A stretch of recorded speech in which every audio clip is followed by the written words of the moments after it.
Hey everyone, it's Rob, and thanks for listening in today. I always appreciate your time. Today is all about energy and positivity. My guest is Dr. Dilhani Uswatte. Dr. Dill was the recipient of the Millikan Educator Award as a math teacher. The Millikan Award is the Oscars of teaching, by the way. And this year, 2020, she received the National Distinguished Principal Award in Alabama. She shares many nuggets of wisdom during our chat. How to inspire and be inspired. She uses the analogy of a puzzle as it relates to what is happening in our lives and in society right now. And she discusses the platinum rule and so much more. So please enjoy my chat with Dr. Dill. Dill, how are you today? I'm great. How are you, Rob? I'm great. It's so good to see you again. I got the great pleasure of speaking with you a couple of weeks ago, and here we are being able to have this chat on the Leading with Genuine Care podcast. I'm so grateful that you've joined me today. Well, the honor is truly mine. It's just such a great opportunity to share my thinking and to be a part of this terrific series. I'm excited. There's a lot I want to talk to you about, a lot of questions I have for you. I wanted to start with a quote that I found on the Millikan Educator Awards website, which, by the way, you were a recipient of the Millikan Educator Awards, which I have since learned is like winning the Oscar or the Grammys. So congratulations to that. You were a math teacher when you won that. And you're also the 2020 Principal of the Year in Alabama. So I give big kudos to you. But what I read was that, and as a side, you're 5 feet tall. Yes. Right?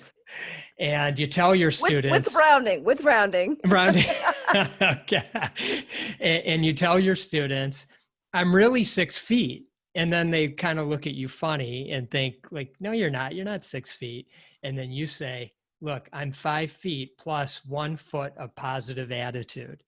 And I'm curious, why is that important? And how do the kids receive that message? First of all, they always kind of think I'm hilarious after I make that statement. They probably think I'm crazy as well. It's also a test in terms of their abilities as a math student to know what 5 versus 6 looks like. But putting all that aside, I think it sends the message that here is a person who walks tall, who walks proud, because they intentionally want to portray this positive energy.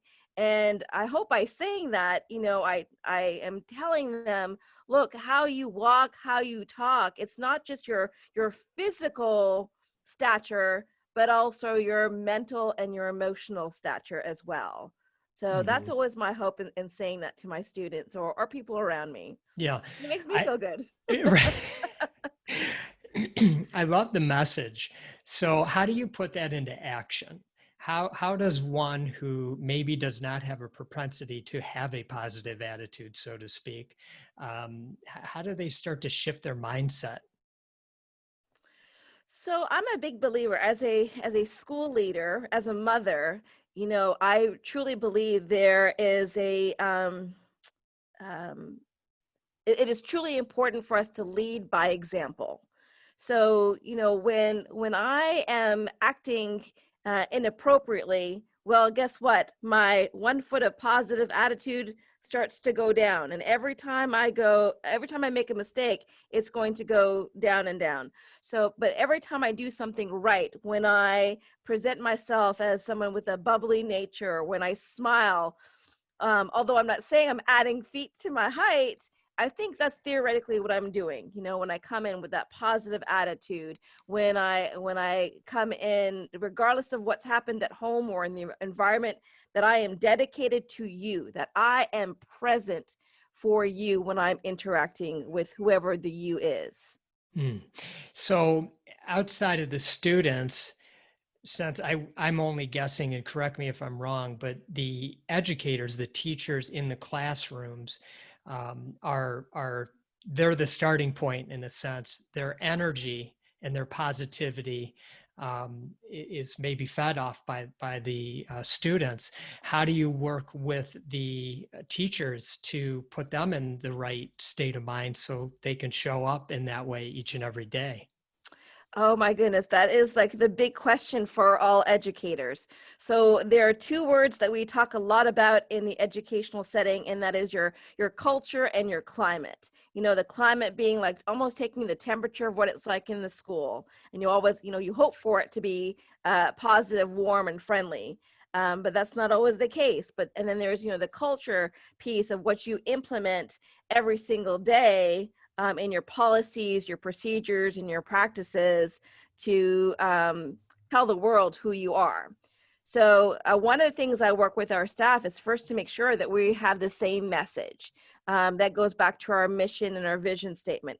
I'll be honest with you, Rob, when I came into this position, I just thought those words mission and vision were something you put on a piece of paper, you hang up someplace, done, check mark, and you're finished. But about 3 years into becoming a principal, I really started to realize that those two statements, our vision and mission statement, really has the impact, if done correctly, to steer the ship. So midway through my principalship, we redid our mission and vision statement, and that led to conversations about how do we treat each other, what do we need to do to make sure the climate is positive. So for example, we have a climate committee that meets monthly, that we collect our own data, and keyword we. So the other big piece is shared leadership. In order for that positive energy to trickle, well, it just can't be me who is trying to be positive, trying to be the best people we can for our school. It has to involve the teachers. And when I say teachers, I mean everybody in my building I consider to be a teacher, whether they wear the hat of the custodian or our aide, one of our incredible cafeteria support staff. We're all teachers. So I try and include all those people in those conversations. The other big piece is even just the beginning of the year. Themes, to me, have a very powerful way of inspiring people. And sometimes what we'll do is we'll take, what's common in the media to inspire us. So for like last year, Toy Story was huge. And, there's that great message in Toy Story, to infinity and beyond, and a friend forever. So we kind of build off of that for our students last year.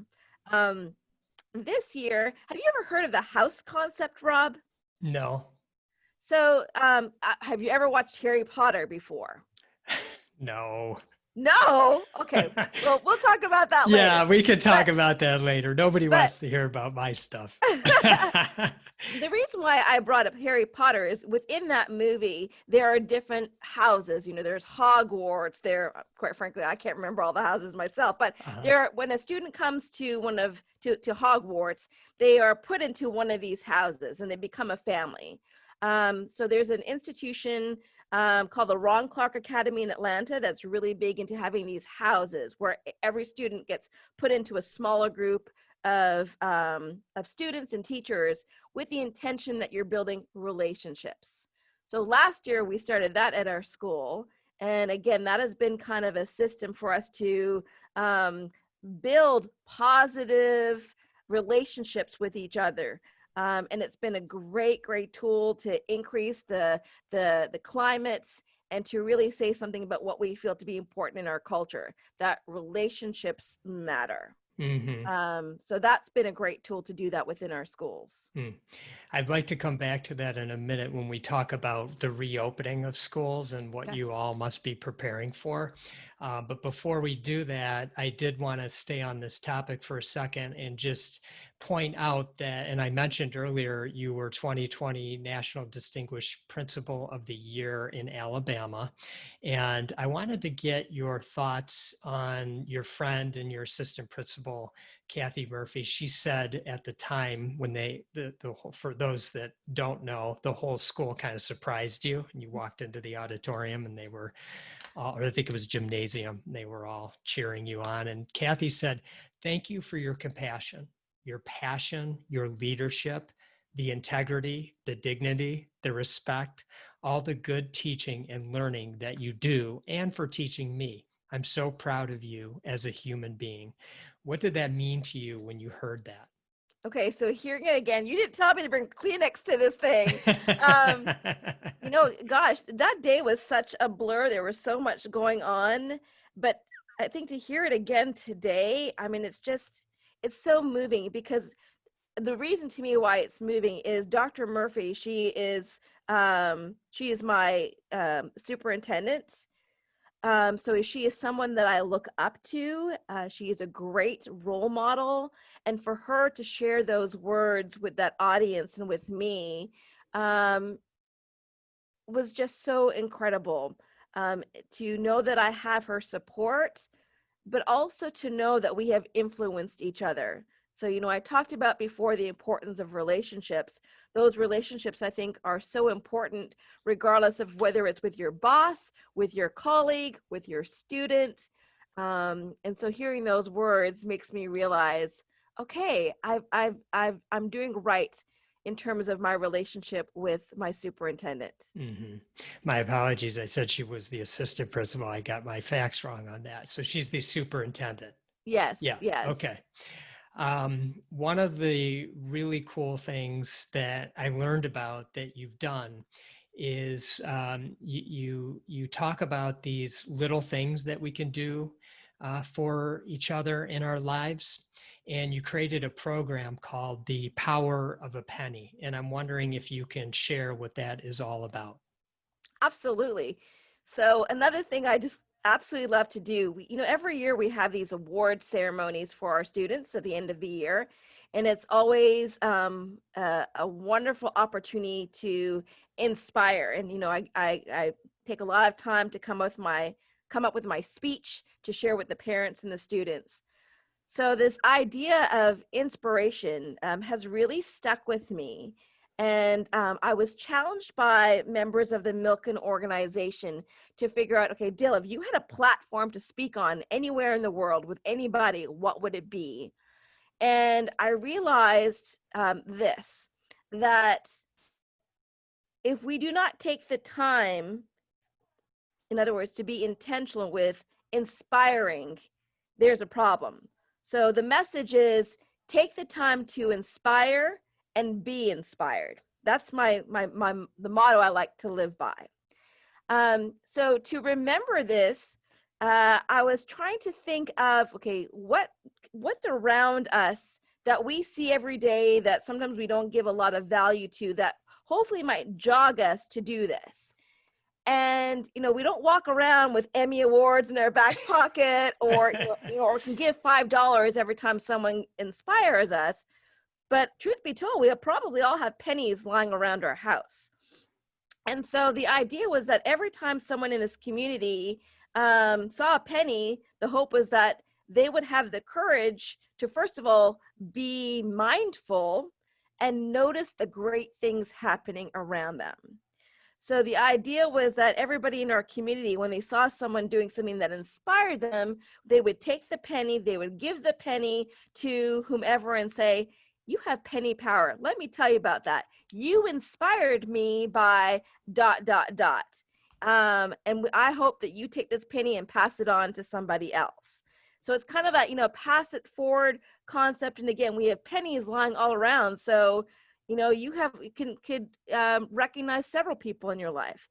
The really neat thing though, Rob, was the day after we launched this at the end of our school year, the very next day, children came into school with bags of pennies, hundreds of pennies. And it was so moving because they were giving them out to their teachers and telling their teachers how much they appreciated them. They were giving out the pennies to our aides, to our custodians, to their parents. I mean, it was like a love fest, if you can just imagine. But the neat thing is, I didn't want it to end there. That's when we put together the whole penny project idea. Now, just before the coronavirus happened, I was actually going to be starting a writing project with our fourth grade students with the intention that they were going to give their penny to someone else and then interview them, and then come back, and we were going to write a book of stories of how we used our penny power, if you will. So that's still in the works. Hopefully it'll be a bestseller one day. But again, it was kind of like an idea that I was hoping would spread throughout our community. And I think you saw the totals recently. We exceeded our goal of 1,000 pennies being either given or received. We call that penny power because we believe that both the giver and the receiver benefit from this exchange, if you will. Yes, as of today, 649 pennies given, 586 received. And this is beyond the school. It's in the community. Yes. What a great way to recognize. Well, and I'm hoping, to be honest with you, if you go to the website, www.powerofapenny.com, you'll see that if you get involved in this program, you can just click a button, say whether you gave a penny or received a penny. And there's an area on the bottom where you can tell us your story. So one of the other things I'm hoping is that we might be able to interview some people and again, add to our book. So I'm hoping your listeners might consider joining us on that crusade. Fantastic. Taking the time to inspire and be inspired. Yes. We'll make sure that is in the show notes for sure. Awesome. I love that. When you introduced the power of the penny, you began by posing some questions. Things like, do we take the time to put down our devices and or step away from other distractions and notice the people and environment around us? Can you talk a little bit about some of those questions and the prompts that get us thinking in a different way?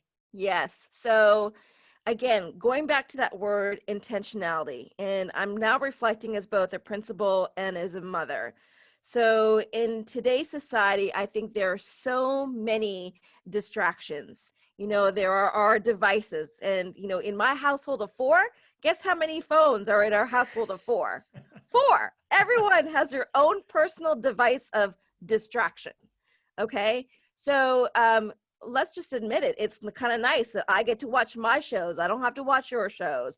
I can be on the phone with my friends. I don't have to listen to you, So it's a very tempting device, and everything is on that phone. Our TVs, our communication with friends. I mean, you name it. So I think it's even that much more of a challenge for parents and for teachers to say, you know what, we need to put that down. Like, here you are and here I am in the same physical space. Why are we not talking to each other?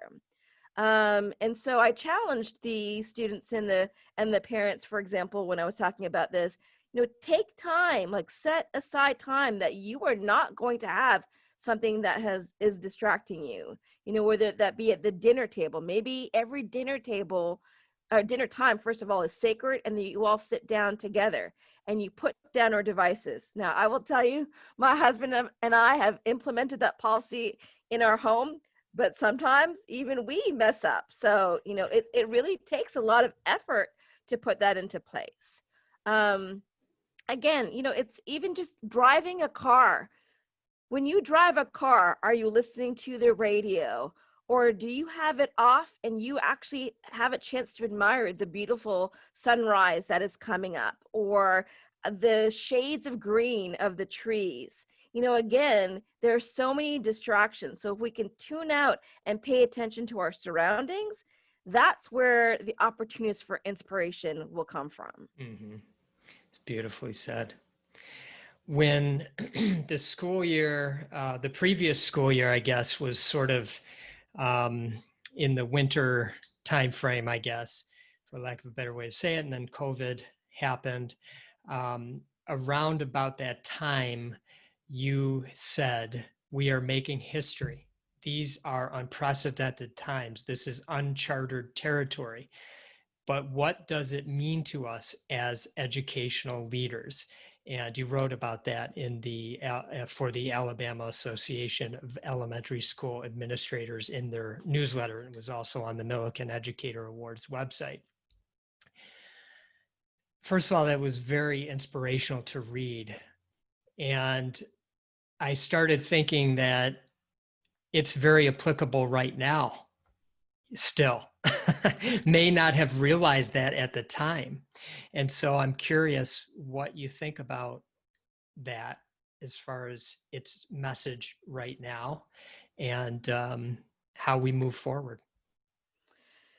Well, I don't know about you, Rob, but I seem to be on a bit of a roller coaster of emotions as, is school opening, is it not opening? What is it going to look like? There's so many unknowns. As we are speaking currently in the state of Alabama, our numbers are on a major incline. They are not going in the right direction at this time. But putting that all aside, with all of those challenges, the task still remains. How do we move forward as a society? But more importantly, how can we be a better society? And to me, it's not good enough to figure out, well, how are we going to get back to the usual? But, we often hear that in times of uncertainty, in times of challenge, those are the periods that often lead to the greatest levels of change. I was listening to the initial podcast with Ashish Kulshetra and Dr. Jimpa, and they talked about the idea of the reboot or the restart. The Great Reset. The Great Reset, exactly. Those were the words, the Great Reset. So I've been thinking about that analogy, and I'd like to push on that a little bit to say that I think the difference is we don't just want to hit restart where we're going back to the same program on that computer, that device in our society, but that it's almost like there's been an update or a revision. So in other words, in order to have that new version, if you will, the word I want to press on is the word reimagine. So, first, we as leaders have to reimagine what, in the sense of education, what that could look like. What do we see as the current barriers? Where do we need to improve? That's what we have to ask the questions now. But to be honest with you, the question answering time should have happened in these last few months, hopefully, so that schools, school districts, parents, businesses, as we're kicking back into high gear, hopefully we've understood and realized the challenges and also understood how we can get better, so that we've done some reimagining and now we're reintroducing or revitalizing our communities or in our schools. Here's another analogy I've been thinking about. Do you like to play puzzles by any chance? Do I do puzzles? Yeah, for sure. Okay. So if you're, this is something else I've been really enjoying in my time is just doing puzzles. Now, I couldn't buy a puzzle, but I've been using this app that, puts together all the pieces, and I find it so relaxing. Don't ask me why. But I will say this, if you're a puzzler, you look at the initial image, you see the picture, right? And then you put in the framework first usually, and then you start adding little by little, matching the colors, matching the shapes, and so forth.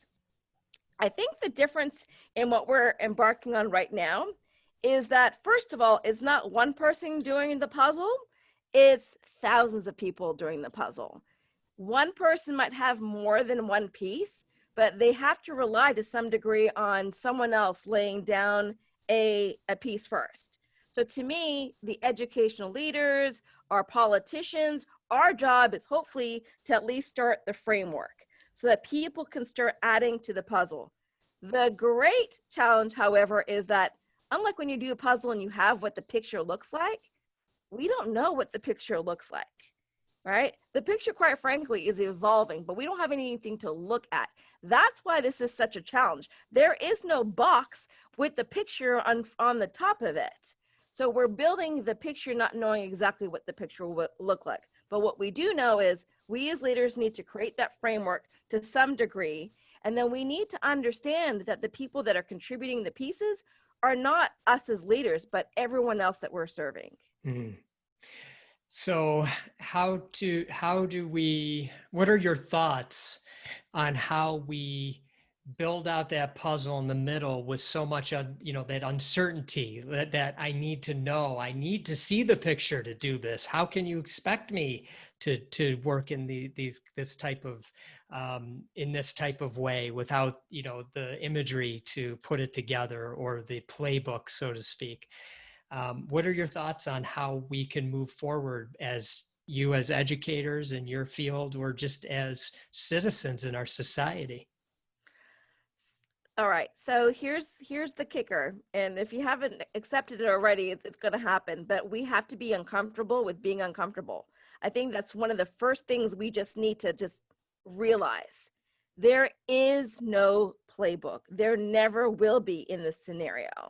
So I think if we can accept that first and understand that, again, using my puzzle analogy, sometimes when you lay down that puzzle piece and it doesn't fit just quite right, you put it down, but then you remove it to find the better piece. We're going to have to do a lot of that. At the same time, I don't think there is always within our businesses or our schools where, first of all, we've been able to say, here's your puzzle piece, or choose your puzzle piece to be part of the solution. So I think that's a big change. I look at a lot of the issues with social justice right now. There are more and more people who are grabbing that puzzle piece to be part of the solution than ever existed before.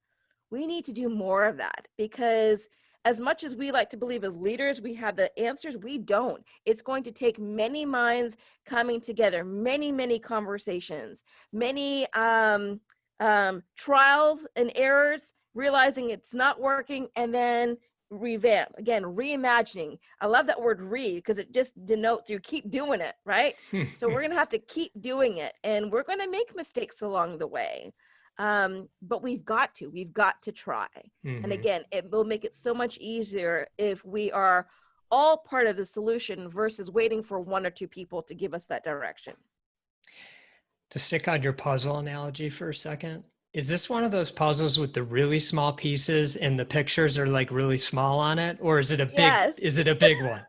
No, this is not the children's So 100 it's hard puzzle. then. Yes, it is definitely hard. It is the, how many people do we have in the United States of America? 300 million. Yeah, so it's 300 million piece puzzle, okay? That's beautiful. That's so true.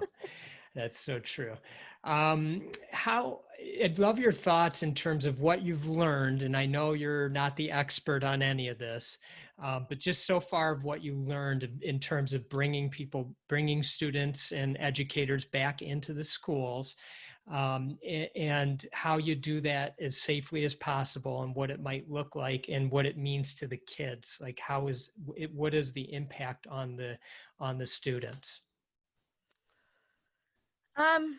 Well, first of all, this is really difficult, I think, across the country. And I think there is important to recognize that what's true for one city might be very different for a neighboring city. So I'll just use Alabama again. Within the state of Alabama, we have different areas, if you will, different counties, and each county has a different level of the coronavirus. My county has one of the highest levels in the state. Whereas if you go, 50 miles north, it's a different scenario. So we can't broadly, paint that, have that, what's that the expression, the brush stroke, that everyone is going to have to live by the same rules. It's going to have to be unique. Right. What we do know, though, I believe, is if we think about what's important in schools, relationships are essential, no matter whether we're talking in the virtual environment or whether we're talking about face-to-face. Now, if you ask me, there will never be anything that trumps face-to-face instruction. As much as I love doing this with you right now, Rob, quite frankly, I'd love it even more if I was there where you were and we were sipping a cup of coffee together. There's something about the energy you play off of each other when you're in the same physical environment. But I do believe we have a responsibility to do that so that it's safe for both the teachers and the students. So again, what that means in every part of this country, I think looks different. And I firmly believe there is not one educator who doesn't love their children and would love for things to go back to the old ways where we never even had to question kids being in our classrooms. Like, that's a dream now. Like, wow, it seems like this far off distant land, but I mean, it was just March when we were all back in the same room together. We want to get there eventually, but it's going to take a lot of effort for us to make it happen in whatever way we're trying to. So, for example, bringing back the students now, do I think they want to come back? Yes. Do I think their parents want them to come back? Yes. I mean, this is tough for all of us.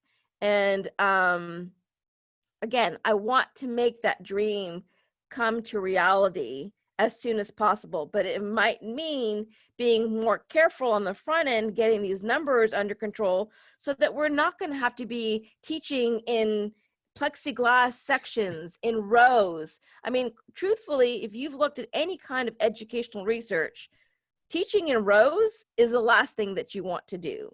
Teaching where students can't interact with each other because they've got to be 6 feet apart is not what you want to do. Is that better than them being by themselves at home and not learning at all? Of course it is. So truthfully, I mean, to me, the big thing that we all need to work on is how can we reduce and hopefully eliminate this virus so that it doesn't become an obstruction to what we know as good teaching and learning. Mm-hmm. Great. I recently watched a video broadcast with His Holiness the Dalai Lama and the London police. A consistent message that I noticed was that one of the key ways of bringing peace and happiness to our world was that it would need to start when our children are young and hopefully start in the schools. And I'd love to get your thoughts about teaching this within our schools and how we can accomplish it. Well, first of all, I completely agree with you that so many ideas about who we are and how we react to our emotions or understand our emotions have to be a piece in the school system. I do think it needs to start at home first, where the school is building upon that. So I want to go back. You mentioned the word happiness. I'd like to stretch that a little bit further, almost to say that we need to help ourselves and our students to recognize what is happiness along with all of our other emotions. So maybe it's because we are in our devices so frequently, but one of the things I see is that often our students can't read the body language of others. They don't recognize always when another person is happy or sad or angry or frustrated. So you will see in many counselor programs that teaching about our emotions is one of the key components of what they do. There's also, and I want to just kind of touch on this as well. In our school, relating to the word happiness, you might be seeing this a lot in education, and I hope you can see it. I'm going to put it up to the screen and then block me out. Yep, just lift it up a little higher. Yep. Can you see it now? Yep. All right. So this is what we call our social and emotional and academic triangle. Mm-hmm. Okay, so you can see it right there. The foundation is the emotional. Yeah, so the foundation is the emotional, and I'm going to put this down just so you can see me again. Yep. But what we've learned is that in schools, if we don't first identify and address the students' emotional well-being, like forget about trying to get to the pinnacle to academics. It's not going to happen. And again, as I contemplate what we're about to start in August or September, this emotional piece is going to be huge for so many reasons.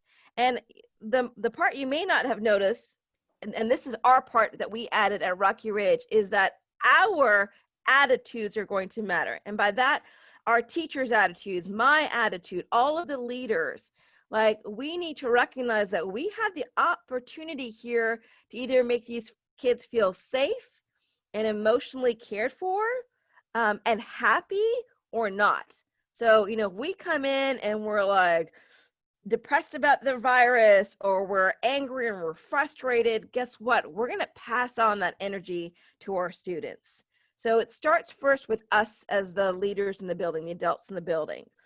And then what we realized, even something as happiness, greetings. I want to tell you one idea that I'm hoping maybe many schools around the country will follow.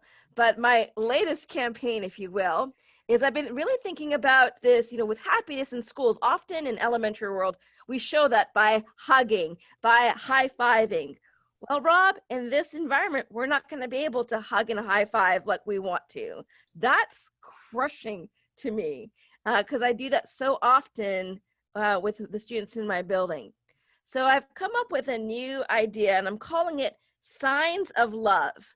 So I have purchased for all the adults, every single adult in this building, a whiteboard sign.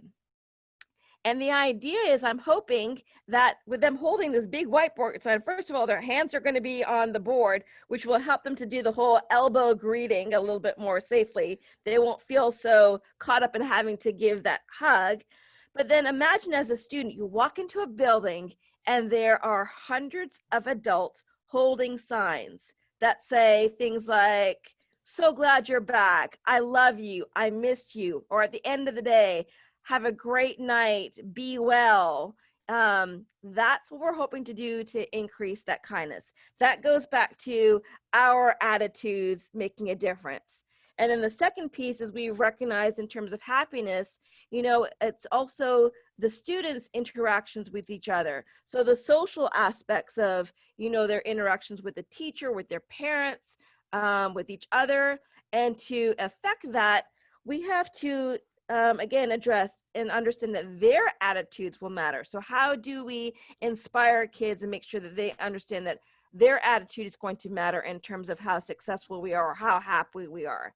And if we can do those two things, which take up the majority of the triangle, well, then we can get to the academics and hopefully create lessons where kids can, connect to past learning, where they're active, where it's built on relationships between the teacher and the student, and where there's high engagement. But again, that's at the top of the triangle, and it's gonna be great if we can get up there. I love But I this. recognize, again, as a parent and as a principal, these two other components of social and emotional well-being are going to be very important, especially as you talked about the word happiness.